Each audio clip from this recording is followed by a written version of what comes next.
गुरुदेव, आपने बिना नयन के लिए सब कुछ आपको दिखाई पड़ता है, आप समझते हैं, पढ़ते हैं, लिखते हैं। सोशल मीडिया में कई लोग ऐसे हैं जो वृंदावन आते हैं और यही बातें प्रेमानंद जी के लिए भी कहते हैं कि चमत्कार है ये। कोई चमत्कार नहीं। हमारे खान सरों ने कहा कि वो तो भगवान का स्वरूप है, कि बिना किडनी के भी जीवन चल रहा है। और चमत्कार यदि है जी, मैं चैलेंज करता हूँ प्रेमानंद जी, एक अक्षर मेरे सामने संस्कृत बोलकर दिखा दें बस, या मेरे कहे हुए संस्कृत श्लोकों का अर्थ समझा दें। मैं आज खुल कर रहा हूँ जी। आज जी संस्कृत के 2-4 श्लोक कम ज्यादा आते हैं नहीं आते तो उससे क्या सिद्ध हो जाएगा।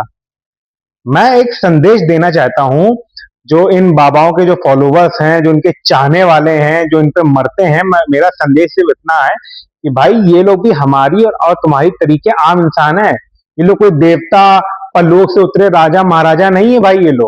ये भी हमारी और आपके तरीके रोजमर्रा की कंपटीशन में लड़ रहे हैं। और फर्क इतना है कि हमारा आपका कंपटीशन अलग है, प्रोफेशन अलग है, इनका प्रोफेशन अलग है। और इनके साथ भी वही समस्याएं हैं जो हमारे और आपके साथ है। ये भी उसी चीज में लड़ रहे हैं कि किसकी सुनवाई सुप्रीम कोर्ट में ज्यादा हुई, किसकी हाई कोर्ट में ज्यादा हुई, किसके श्लोक ज्यादा फेमस हो गए, किसका प्रवचन ज्यादा चल गया। तो ये भी उसी में मर रहे हैं। ये कोई देवता परलोक से उतरे महाराजा नहीं है। इनको आप लोग, ना इनके अंदर कोई दिव्य शक्तियां हैं, कोई सुपर नेचुरल पावर है, ये शक्तिमान है, स्पाइडरमैन है, कुछ नहीं है। ये भी हमारी तुम्हारी तरीके आम इंसान, आम रोजमर्रा की जिंदगी में मर रहे हैं। ये हमारे लिए बहुत बड़ी दुर्भाग्य की बात है कि जो देश के बड़े बड़े साइंटिस्ट हैं, डॉक्टर्स हैं, या आईपीएस अधिकारी हो या कोई भी हो, उन्हें अगर हमारे देश के बड़े नेता से मिलना होता है तो वो अपॉइंटमेंट लेते हैं, तब जाके उनको डेट मिलती है महीने भर बाद, हफ्ते भर बाद, कि आप आकर मिल सकते हैं। पर हमारे देश के वही बड़े बड़े नेता जो हैं वो इन बाबाओं के कुटिया में जाते हैं, उनके पास उनसे मिलने जाते हैं। तो उससे क्या साबित होता है कि ये बाबाओं का मतलब महत्व हमारे देश में बहुत ज्यादा है, या इनका बहुत बड़ा योगदान है। भाई कौन सा तुम्हारा योगदान है? मेरा सवाल इनके भक्तों और इनके चाहने वालों से है कि इन बाबाओं ने क्या योगदान दिया है? क्या इन्होंने ट्यूबलाइट बना दिया है, बल्ब बना दिया है, मोबाइल बना दिया है? इन्होंने क्या योगदान किया है एक आम इंसान की जिंदगी को आसान करने के लिए?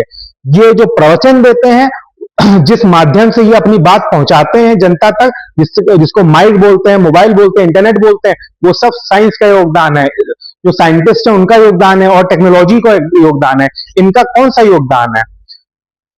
जब तक इस देश के युवा के आदर्श, उनके आइडल ये बाबा और महाराजा लोग रहेंगे ना, तब तक इस देश में कभी भी ना बिल गेट्स पैदा होना है, ना एलोन मस्क पैदा होना है। बात मंदिर मस्जिद में तो हम लोग बहुत आगे हैं, पर दुनिया की टॉप 100 यूनिवर्सिटी में भी हमारा नाम कहीं नहीं।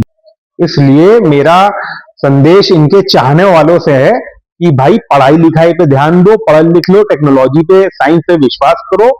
इन बाबाओं से, इन चूतियापे से आगे बढ़ो, नहीं तो हम अपना देश को सिर्फ पाकिस्तान, बांग्लादेश, भूटान से ही कंपेयर कर पाएंगे। यूएस, अमेरिका, ऑस्ट्रेलिया, इनसे कभी हम लोग आगे नहीं बढ़ पाएंगे। बस ये पाकिस्तान में ही हम लोग कंपेरिजन करते रहेंगे, क्योंकि जब इस तरीके की चूतियापा अगर हमारे देश में चलता रहेगा तो। कमेंट सेक्शन में बताइएगा आपका क्या कहना है।